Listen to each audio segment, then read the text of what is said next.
Ayan, good morning, Go Fam. Good morning. So, nandito na tayo ngayon sa site. Actually, kanina pa tayo dito. Medyo madilim pa. Nagpapatanim na tayo. Ayun si ate.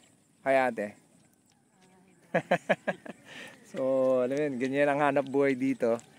At ganyan ang buhay dito sa probinsya. So, ito na yung mga natitikman nyo, yung mga bumili sa atin ng bigas. Ito yung trabaho. So, mag-aantay tayo. Makikita nyo ngayon kung paano pinoproduce yung mga bigas na kinakain nyo na galing sa atin. So, ito siya ngayon. Chine-check ko siya ngayon yung planting distance. Kasi ang problem is, matagal na silang nagtatanim. Pero may mga bago kasing mga technology. Hindi sila masyadong nakaka-adapt. Kasi nga, wala namang nagtuturo talaga sa kanila. Parang, ganito, ganyan. So, hanggang dun lang.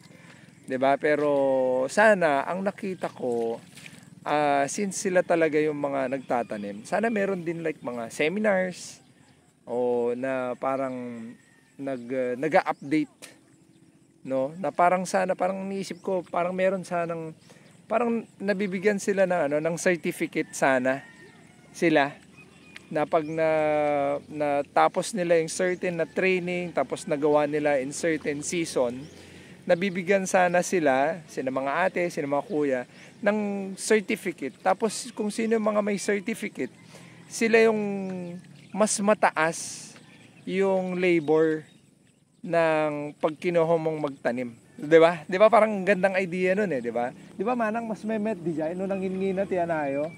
Nangat nga to ti paraipyo, 'di ba? 'di ba? So parang ganoon yung naisip ko para ma-uplift din yung kabuhayan nila kasi 'di ba kasi nga okay lang na mas mataas yung singil nila kasi nga certified sila. 'Di ba? Ayos 'yun, 'di ba? So shout out sa mga taga DA. Sana marinig 'to. At saka alam mo 'yun, parang ang alam ko ang key talaga sa sa farming or sa industry ng agriculture or sa buong economy, kung gusto talaga natin na umunlad yung bansa, gumanda yung kabuhayan ng mga tao. I think, ito personal ko to, ito hindi ko parang paninira or what. I think ang key para umunlad yung bansa, gumanda ang buhay ng mga tao is nasa politician. Yun, no? So, yun, mga politicians talaga eh. Kasi sila yung timon eh, no? So ako talaga pinagpe-pray ko, gusto ko sana meron talaga yung mga politicians natin talagang nandun yung heart to serve. I think gaganda talaga yung buhay nating lahat, no? Tsaka ako naman personal, pang ordinaryong citizen, wala naman tayong diyan. Pag nakita tayo ng leader na maayos, ngayon pa nga lang nagfa-follow talaga tayo sumusunod tayo sa kanila How much more pag nakita tayo ng politician na who's walking the talk, di ba English yun, di ba? So yun lang naman sa akin So yun yung naisip ko, no? Shout out sa mga taga DA, sana meron tayong mga seminars para ma-update yung knowledge ng mga kasama natin kung paano yung pagtatanim para at least, 'di ba?